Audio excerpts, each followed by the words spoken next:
hey, amalizane na yeye haraka tufanye nini? Anatuelezea wakati. You see, we have to take charge so that we stop this. It is not the executive. Those people, we took them to those powers, they are very few. But the Wanjikus are many, and we are suffering. This money is supposed to assist, if that is true, it's supposed to assist our youth. We have unemployment issues and various of issues. Now, if this money goes away like that, and it is gone, and Kenyans, we are very, very, very, very good at forgetting things. And then I hope those agencies who have responsibilities to find out the truth will dig the truth, and the judiciary will take up their measures, and we have to stop. You know, this is so coming, sad. It's coming barely years after we had the Waiguru issue, yet again with NYS and the money. But you do mention that Kenyans are many, and there's something we can do about it. Same case last week when we had a multi-sectoral meeting in Nanyuki, I believe, where we saw the Judiciary, Ethics and Anti-Corruption Commission, and the discussion on the table was how to farm up cases that touch on corruption and how we can work together to finish this once and for all.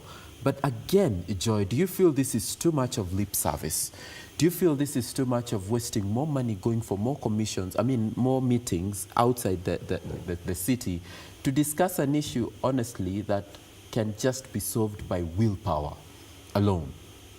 It cannot be solved by willpower alone, I think. But willpower is the place to start. Because, for example, we've had the rhetoric of zero tolerance on corruption over and over and over again.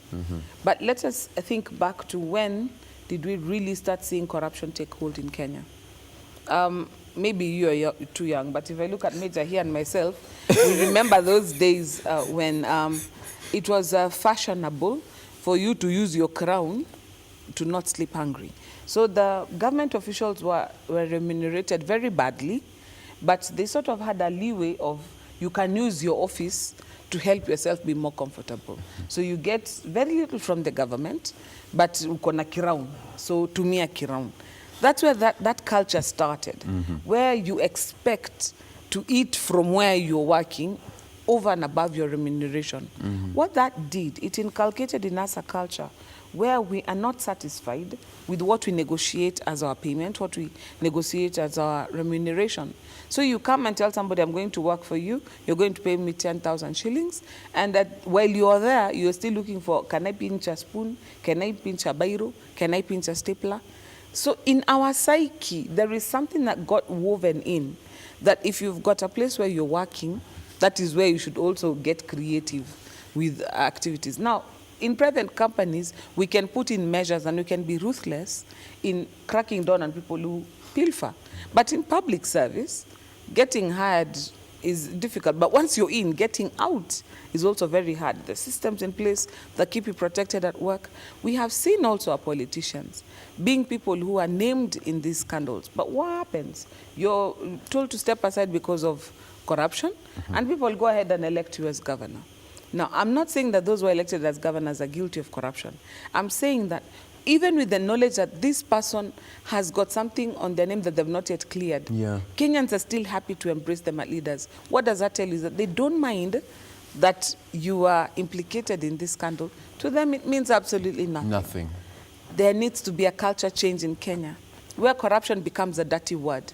Right now, corruption is something we are almost celebrating. It's fashionable. Yes. It's very fashionable. It's not yet something that taints. It's one of those things, it's almost a feather in your cap if you can pull off a corruption case.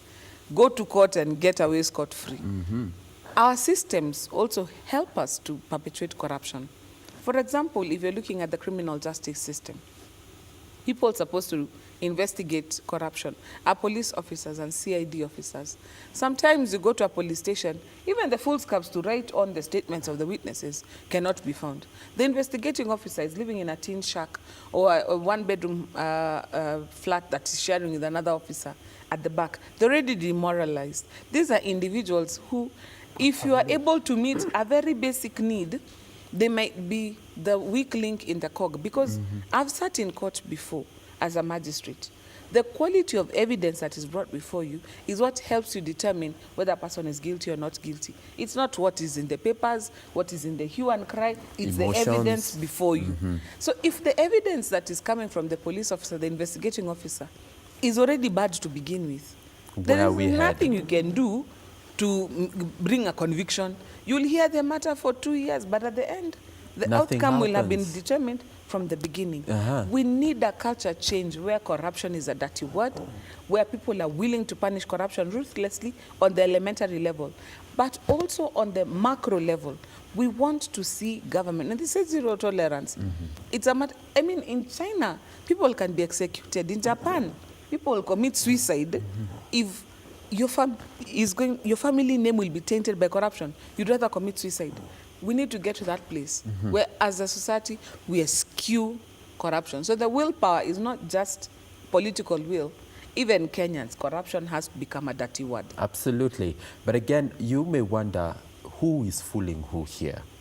That is a question I always ask anytime this nation is consuming news and headlines about corruption. Case in point, if you look at the reportage of this story so far, already there are people who are giving you ideas as to where the loopholes could have been. And I'm referring, right? I'm referring to one of the dailies yesterday, and this is what suppliers said about the saga. Suppliers, part of the chain. That according to some of the suppliers who requested anonymity to safeguard their relations with NYS, the groundwork for the current mess started when NYS was expanded in 2013 and got involved in multiple projects. Procurement processes were sidestepped and merchants were asked to supply goods within a short time. And this made unscrupulous mid-level NYS officials to ensure new companies laid claim to supplied goods and then got paid. So it kind of shows we know.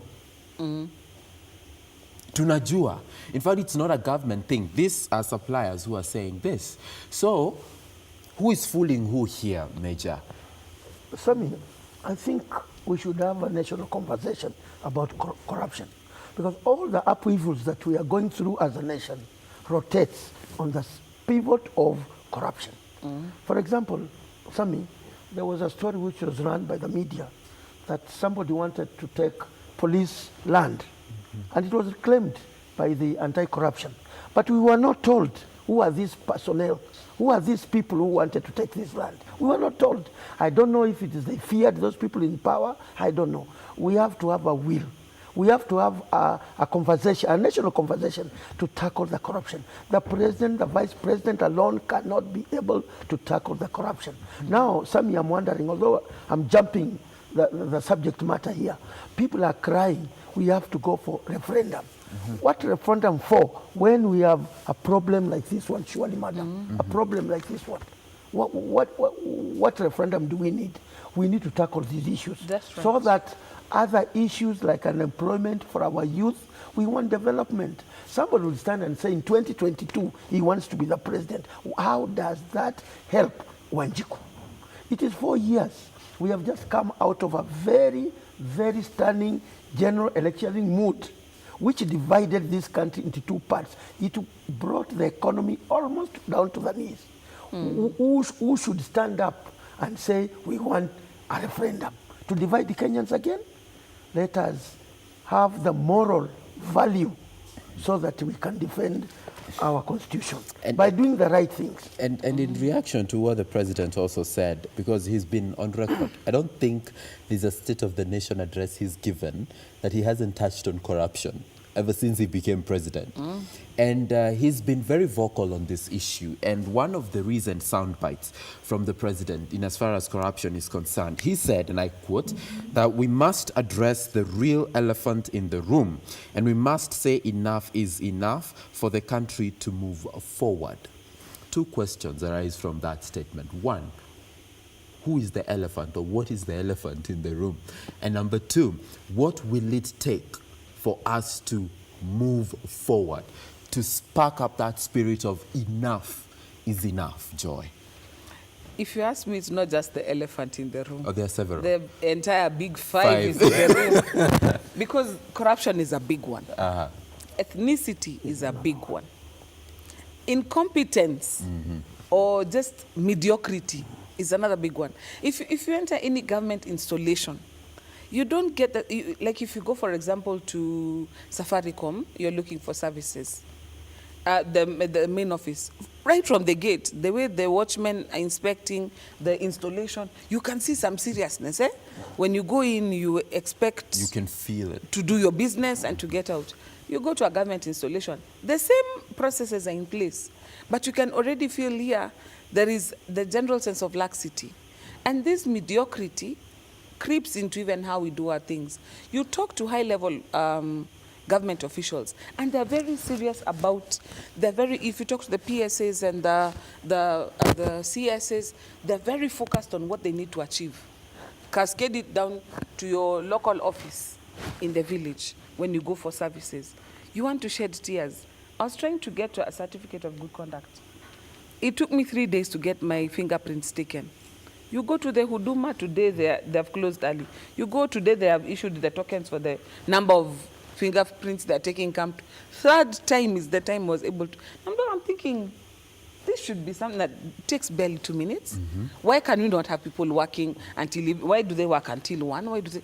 And these are some of the things that are an elephant in the room. Ethnicity, negative ethnicity. We are a diverse community, yes. But if you look at those people who were our founding fathers, who fought for our independence, they did not know who's Mluya, who's Kikuyu. Those guys fought as one. They stood together. They went to Lancaster House hand in hand. They were Kenyans. Today, we are first our ethnicity, then a Kenyan. Corruption is the other elephant in the room. I do not need to belabor the point. Kenyans know the big five in our room. But the thing that we need to have as Kenyans also is a sense of patriotism. Right now, we have a lot of individualism. My brother started by talking about Solai. When I heard Captain talking about Solai, I was like, the Solai, and there's many people also across the country who have died in these floods. Why? Because there was flash floods, because there was mudslides. Why do we have these things? President Moi used to do this thing of building gabions, kuzuia mmomonyoko wa udongo. Why don't we not do that anymore? Because we understood when the land gets very soggy and the soil is not properly anchored, it's going to run off. It is not an unforeseen occurrence. That's what happens. But what do? We clear forests. We allow people to occupy places where they shouldn't because it's riparian land. We build where we know this is a waterway. And then when the water passes through there, we are surprised that the water is passing through there. You allow somebody to build a dam. You can tell it has breaches and weakness. You do not require them to make it solid. You go ahead. The community, because they feed off Solai, they have schools there, they work in his farms, they also don't report him. They're happy to be complicit. As Kenyans, we have to become selfish. And it rains over time. We have to become selfish and say we want our country exactly. back. And when you mention even Solai, even before I come to you, Major, is that it's been raining heavily over time. And this particular dam was not constructed yesterday. It has been there for a very long time. Somebody somewhere must have overseen its inspection. Somebody somewhere must have overseen, oversight, okay? Maintenance, and going to the ground and finding out some of these things. But before I even move to the next point, Major, you had something to say. What I'm saying is the war on corruption must be fought from all fronts. Let me give congratulations to the media. Media, you have done a lot of good things for this country, and yet many people don't see it. Those people who don't follow the rules are the ones who say the media. Now you are the ones who have unearthed this. So what? What next will happen? What next? Let me thank the media for telling the Wanjiku what other people don't want Wanjiku to know. I'll give you an example. Yesterday, I reside in Rongata Rongai. There's a road called Umoja Road. When I drove my car, there was a big hole of water. 10 landlords who have big flats pump water, that water, sewage water on the road. That road is pathetic. When I interrogated some people where I went for a haircut in Ababa, they said, we are tired of people who are given responsibilities and they don't do. I ask which people? The NEMA. Where are the NEMA? Where are the NEMA people when we are suffering like this? And I will always stress it is upon every Kenyan to tackle this issue. And the problem of saying up there, of course, they have a portion also. They have a portion up there. My question is this.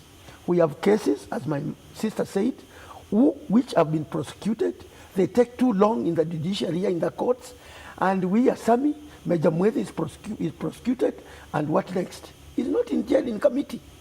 That's where we have a problem. Secondly, Sami, you have touched about the police officers. My sisters touched about police officers. How do you get the police officers to be motivated where their families live in houses which are not habitable?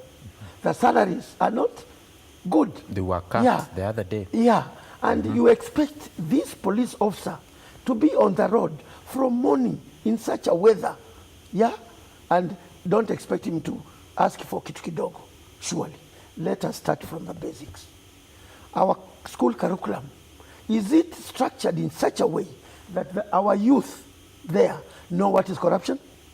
Do our curriculum carry a lot of education? Because education is there to solve the humanity problems, isn't it? If we can start from those basics, every CS sees corruption as a problem, then we are going to move this country forward.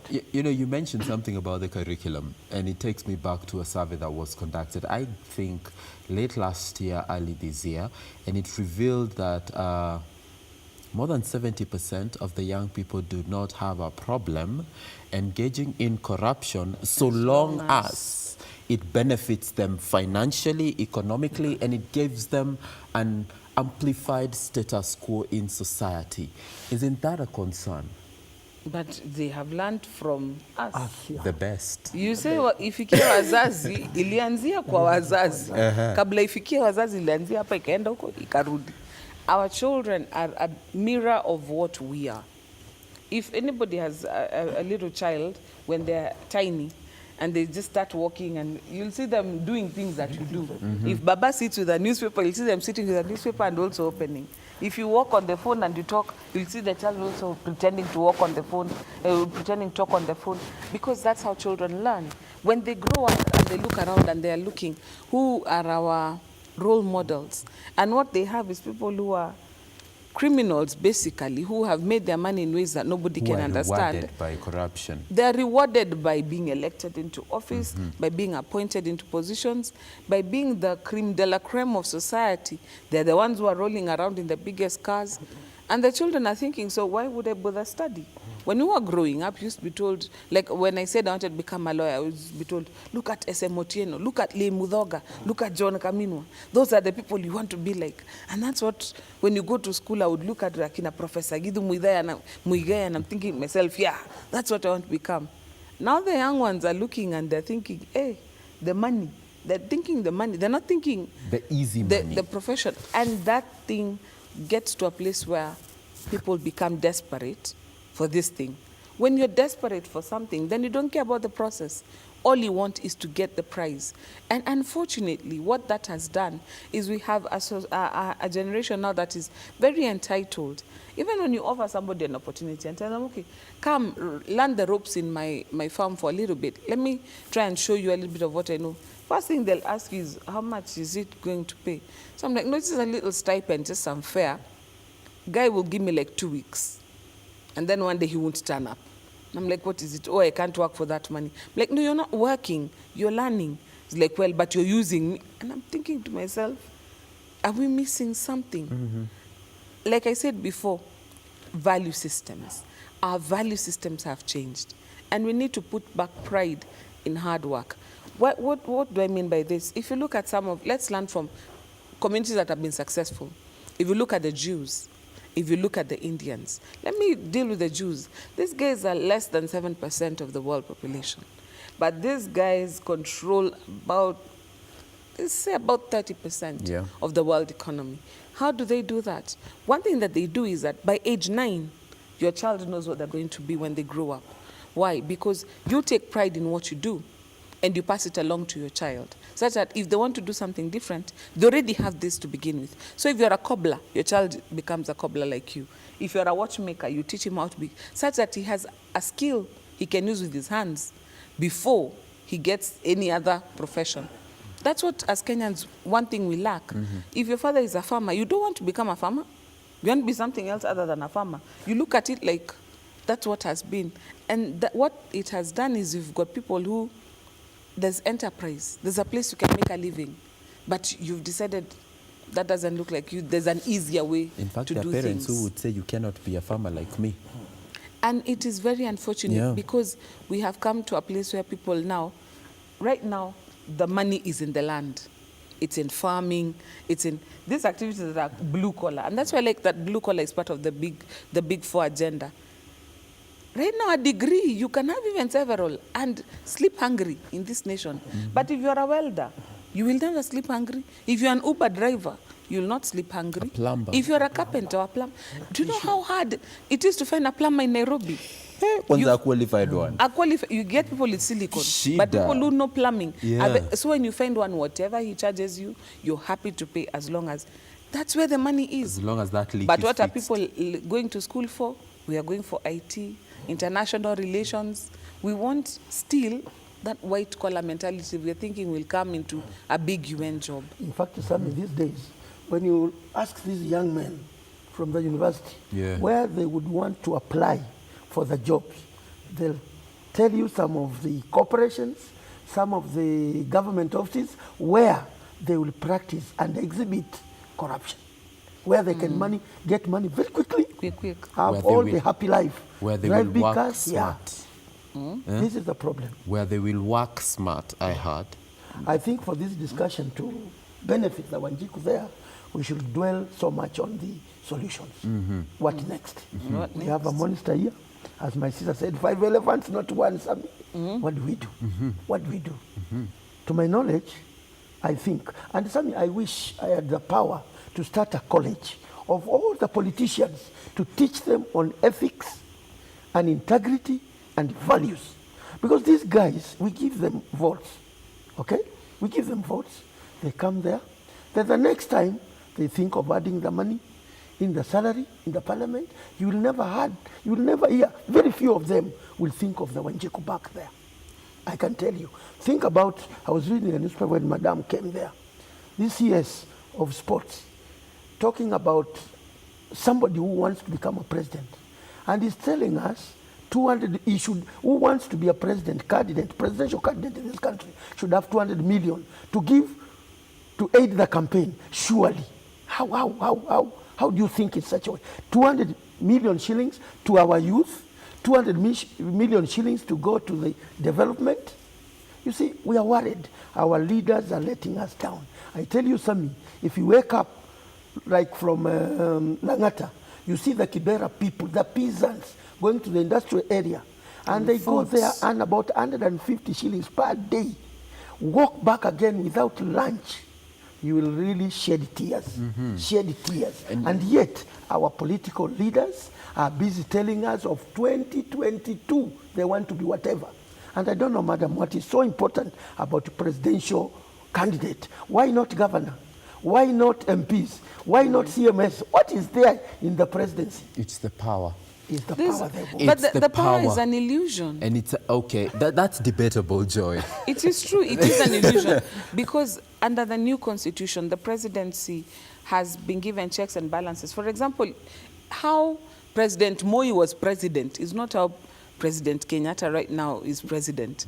It's vastly different. Moi, it was one phone call and the entire cabinet has been sacked and a new one has been appointed. At This one news bulletin. At 1 At o'clock, news, but then 1 we could o'clock. never miss In the 1 advance. o'clock bulletin. But these days, Bana, there is vetting, there is public participation. So the presidency has been whittled down somewhat. It's a mentality, it's a fixation, it's this madness that makes us wonder that if somebody whose surname is like mine is sitting there, then maybe I think it's even just for bragging rights. But again, even as we look at the issues that bedevil this country, our affair with task force is definitely something we can also focus on, because we have one currently that is supposed to look into why Ndakaine, or I even feel, I don't know, let's get it doesn't sound right, but Google Photos. Funny One click of the button, you know can what see the what's problem wrong with with Ndakaine. but apparently we need a task force to look into why Ndakaine has issues. Kwa nini haijai, kwa nini haipati And maji, raining. and it's raining. Okay? Am I the only one who's finding a very big problem with that? School me, Major Joy. Am I the only one missing Would you something? like to try? tell you, madam, I don't know how to start. Huh? Like last night, I was out of electricity the whole night. I could not read yesterday's newspaper to prepare to come for this program. There was no electricity. And my wife asked me, what is happening? I was thinking for a long time that when we have a lot of water in our dam, we should have no problem with electricity. Then I didn't have an answer for my wife. I just thought, in Rongai, we are too many. Maybe the energy is too little. And it's a weekend, and there are so many people doing this and this with electricity. I think there's something we are not told about Ndakaine. But who is supposed to tell us? There are people who are given responsibilities to tell us what is happening in Ndakaine. I'm not for task force. Task force, again, is going to the corruption. They want money. Task force, Sami, there are people who are watchdogs of Ndakaine. They are paid from the taxman payers. What are they doing? Tax force for what? Any problem here, we should have a tax force. There are people there. Those who are concerned with Ndakaine in the provision of water service and electricity in this town and any other town should be asked. I'm not for the task force. In fact, we have an entire ministry of water. We do. An entire ministry. And one of the problems we've had since we passed our new constitution, when we were drafting that constitution, I was part of the No campaign.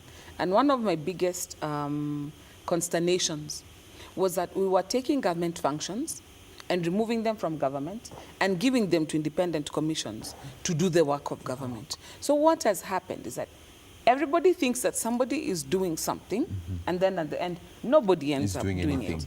And that's what Major is saying here, that we have people who are charged with that responsibility, but they'll tell you, oh, when it comes to that, it's not us, it's the Forestry Service. Forestry Service tells you, no, that should be NEMA. NEMA tells you, no, that actually should be the county government. County government says, we don't have money for that. That's a national function.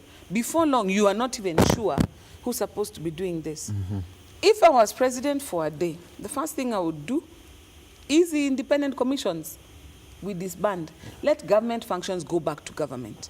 If we're looking for investigation powers, let us go back to DPP. There are some commissions that are necessary that must be there, like the IBC. And then those ones, I would make them ad hoc. When you have work to do, then you sit here.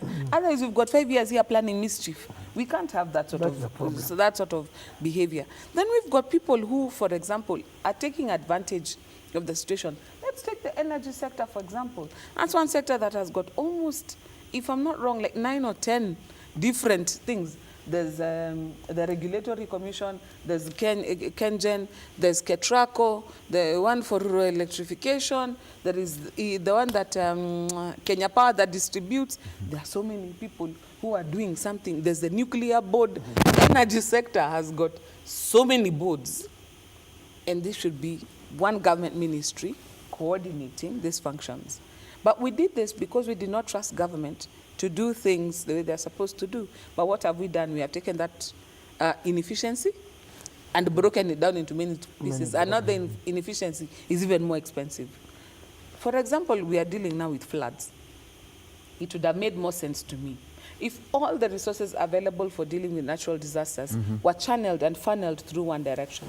Why is the Red Cross more effective in fighting our national disasters than our installations themselves? They'll be the first responders to fire, the first responders to solar. Why? Because they have laser focus on what they're doing. Our government officials, what are they doing? They're scattered in 6 different directions. One minister now has got several dockets. So you're not just dealing with women, you have children, you've got special programs, you've got. So you find you cannot really count on a minister to have laser focus. If I had the power, let us stop multiplying the problem. Because even with corruption, they were talking about, we have devolved corruption. It was in national, now it's cascaded. The other day I was listening to one of the governors, I forget of where, who was saying how in his county, he had people drawing salaries twice. They draw from the computer system, it goes to the account, and they still collect manually. Others who have been compensated for things that even if they work for the rest of their years. So we have cascaded these things down. Let us bring back sharp focus. So we say, look, if it's this thing, we only know that guy is one responsible. If this ministry is not dealing with it, we know whose heads are rolling. Right now, there are too many heads to roll, and now we'll keep playing the blame Which rolls game. fast. And by the time we're done with the blame game, it's 2 weeks. There's a new headline. We forgot. And it's a tragedy. It's a tragedy because we are wasting a lot of resources, a lot of time. And at the end of the day, Kenyans are still not getting the service that they're craving for. And Sammy, there is other potential resource that Kenya needs, and we are overlooking it. We are just talking about youth.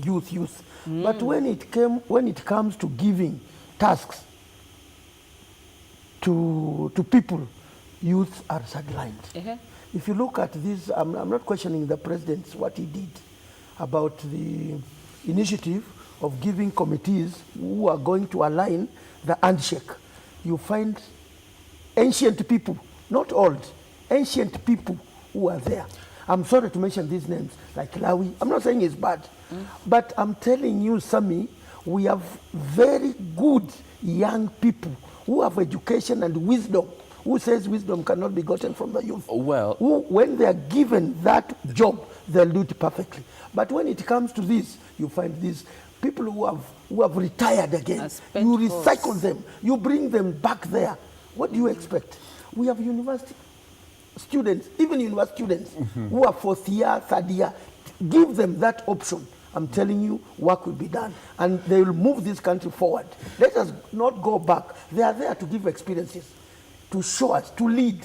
But then let us give a chance to our youth. If we are preaching, Sammy, about youth empowerment, gender equality, lip service, we are not seeing practically on the ground. Let us give these youth work. Let us not fear when we entrust them with some jobs, then things will collapse. No, I'm not of the opinion that we should give elderly people who have retired, they are wealthy already. They are supposed to remain in the house and guide and give information to the youth. And then we are suffering many things. The reason why my face is making all these movements is because towards the close of the week, last week, Raila Odinga is on record defending that very move. And he said that the young people have never been old, but the old people were once young. Hello. And the kind of experience they're looking into when it comes to the Handshake Committee and building the bridges to take this country forward is the kind of experience, knowledge, and contribution that can only come with age. And when you look at it from that perspective, you'll be like, okay, maybe he has a point. No, Joy, maybe, perhaps. He does have a point, because it is true, the young have never been old, But the old were once young. That, Yes. that is an irrefutable fact. And actually, in their wisdom, I think they also tried to look for people who, during their long career, were not very checkered, apart maybe from Amos Wako. But the rest of them have been fairly benign individuals who are seen to be reconciliatory. But if you're building bridges right now, you better build bridges for the people who are going to use the bridges. Those old men have got no problem with each other, and they're quite happy being magnanimous with everybody. But the people right now who don't see eye to eye, and they live on the same plot simply because of politics, and those people are the ones with more years ahead of them than behind them. It is a tragedy that we managed to pass the poison of tribalism to a generation that should be tribeless. I'm the product of a cross-cultural marriage. Who do I identify with? My father is from Western Kenya. My mother is from Eastern Kenya. So the East met the West, and here I am. So when we are in this great divide, where do I really belong?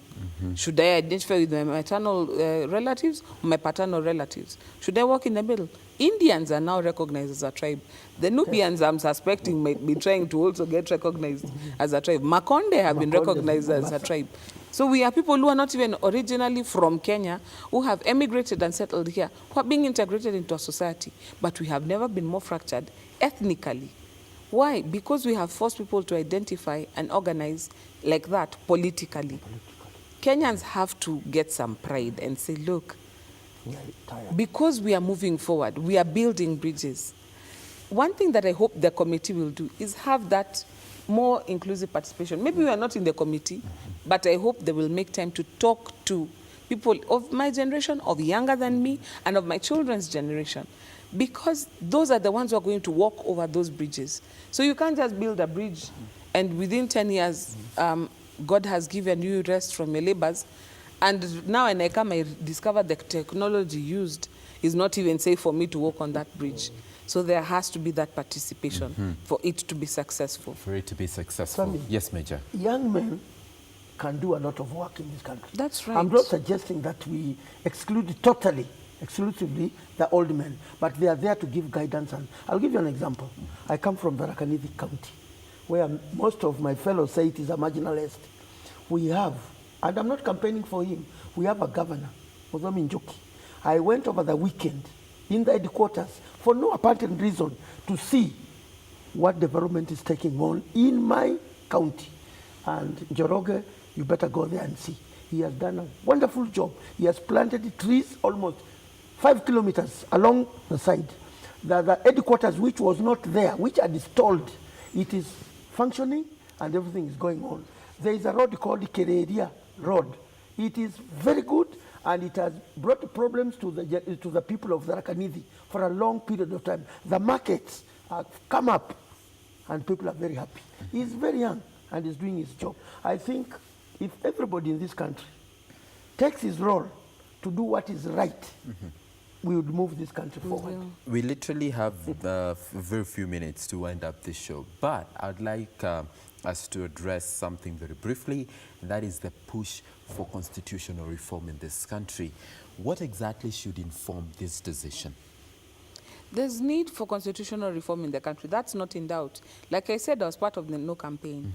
And one of the things that we were told at the time was, you know what, we really need to change the constitution, so let's pass it, and then we'll take a fresh look at it. So I welcome the news that time has come for us to look at the constitution afresh. My point of departure is when it is being done with the political class in mind. I've always surmised, in Kenya we don't have a NASA versus Jubilee. We have a political elite versus the masses. It's time for the masses to say, look, you guys sit there, take a chill pill, we'll tell you what we want in this constitutional review. Let the Mwananchi decide. How do we do this? First and foremost, we have to have proper civic education. Let people understand what's in this document. The last time we were happy to use the pizzazz to sort of pass the document. But now can Kenyans critically look at the document? For example, we are overrepresented. When you talk about this Punda Mechoka business, the ladies' caucus, we said this 7 years ago. I even have a blog spot about it. We said, forget these 2/3 manenos. Give us 50-50. At the time, who would listen to us? I personally talked to the Isaac Hassan Commission and told them the only way to make this thing work is the MPs cannot have, the members of the National Assembly, cannot have the smallest mandate, having been elected from a constituency, and yet have the biggest responsibility in managing national resources. It doesn't make sense. If they're going to have such a huge responsibility, they need a county-wide mandate, like the women rep counterparts who looked for a county-wide mandate, the senators, the governors, they have to have the same mandate to be able to have that responsibility. But they told us so until the constitution is changed. Now we have that time to do it. Let us change the constitution so that it benefits the Kenyans. And let us not forget, a constitution is not a document we need to tamper with every so often. It has to be a solid document, a dependable document. So if we make a habit of hurriedly changing it all the time, we risk running a culture, now changing the culture where we pass today, tomorrow we change, depending on the flavor of the It day. becomes a seasonal thing. So let it not be done with passion. Let it be done in a measured, controlled manner. In a measure controlled manner. Major. Sammy, my take is, it is true. The masses might want some changes, like inclusivity and things which they don't think they are done properly. But having come from a very decisive 2017. general elections, two of them, in fact, one was decided by the court, Supreme Court. This is not the time. Let wananchi be educated to know what is in that constitution and when that constitution needs a change. Because the constitution is the way of life. And if we hurry up changing it for Sammy and for me, it is not going to do us better. Secondly, those people who are ambitious to be presidents in 2012, hold on your horses. Hold on your horses, change your mindset to development. And I wish I had the power to stop all of them so that this discussion goes away forever and we dwell on the Big Four agenda. Big Four agenda. Yeah. Joy, thank you for coming. Major Asante Sana. I thought that you was very much. a last minute. Can I have the last minute? I beg. We have did to a bring party this to a show. close. Kindly. One second. Okay, I'll allow you a Calling the second. Nema people Yes. to come up on Umoja Road in Rongata Rongai and see the pathetic situation that the Ongata Rongai people are enduring in terms of the landlords who are pouring sewage water on the roads with impunity. Please come. I'm not saying Serikali Kuja, but the MCA and those who are concerned Wacha come. Nema Because that wakuje. is one of the issues that the Wanjiku needs to be addressed. Okay, and as Joy said, maybe Nema will have a rejoinder Yeah, and no. say it's somebody else, and somebody else will say it's somebody else. But basically, what are we saying? In the course of this discussion this morning, inefficiency appears to pay in this country. Corruption has become fashionable, and sloppiness is tolerated. So if we've got to change anything, we need to begin there, all right? We begin from the basics up. And when we talk about government, it's not only those people at the top. You and I are part of government, and we should ensure that in our own little way, we are able to contribute into the solution of this problem called corruption. It's been a pleasure hosting On Politics this morning. Jeff, I saw your tweet earlier on, and clearly you talked of a chill pill. He needs one. Because he says, how about we hold the reign for the next 60 days to allow the task force to do its job? And No, somebody said Dakaine has been marked safe from the floods in Kenya. in Kenya. But have a fantastic Monday. Thank you so much for watching the show. It's not yet over yet. Safina Chiang is coming up next with a family check. My name is Samuel Njoroge. Good morning.